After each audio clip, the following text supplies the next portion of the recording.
Hi அனைவருக்கும் வணக்கங்க. இந்த வீடியோ என்னன்னு சொன்னால், நம்ம ரிலேட்டிவ்ஸ்குள்ளேயோ இல்லை நம்ம குடும்பத்தில் வந்து ஒரு பிரச்சனை வரும்போது அதை வந்து ஒரு மூணாவது நபர்கிட்ட போய் நம்ம ஷேர் பண்ணிக்கிறோம் இல்லையா, அந்த அதை வந்து அவங்க வந்து ஒன்று வந்து உதாசீனப்படுத்துவாங்க, இல்லைன்னா நம்மளுக்கு ஆறுதல் சொல்கிற மாதிரி நடிப்பாங்க, இல்லைன்னா அந்த பிரச்சனையை அவங்களுக்கு ஏதாவது சாதகமாக யூஸ் பண்ண முடிஞ்சால் அவங்களே அந்த பிரச்சனையை பெருசாக்கி அவங்களுக்கு சாதகமாக யூஸ் பண்ணிக்கிடுவாங்க. ஒரு சின்ன கதை மூலமாக இதை சொல்கிறேங்க.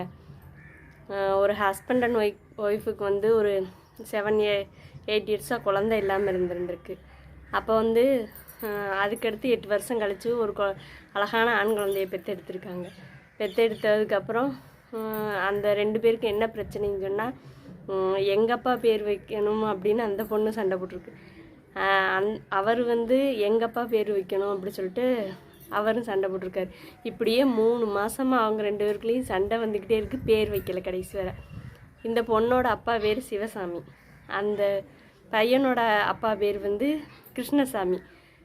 எங்கள் அப்பா பேர் வைக்கணும் எங்கள் அப்பா பேர் வைக்கணும் 3 மாதமாக சண்டை நடந்துக்கிட்டு இருந்ததை பக்கத்து வீட்டுக்காரர் பார்த்துக்கிட்டே இருந்திருக்காரு.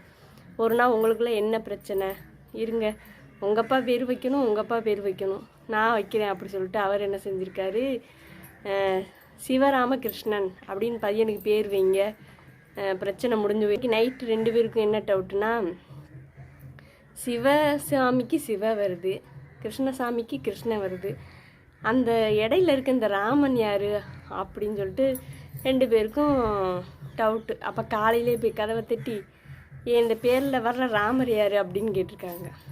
அது எங்கப்பா பேர் அப்படின்ட்டுருக்கார் அவர்.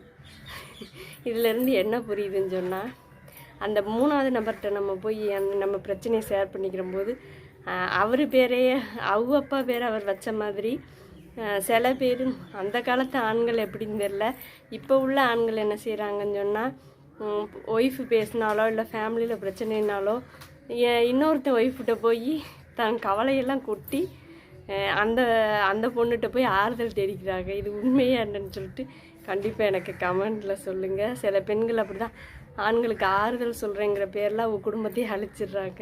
இது உண்மையாக என்னன்னு சொல்லிட்டு எனக்கு கண்டிப்பாக கமெண்டில் சொல்லுங்கள்.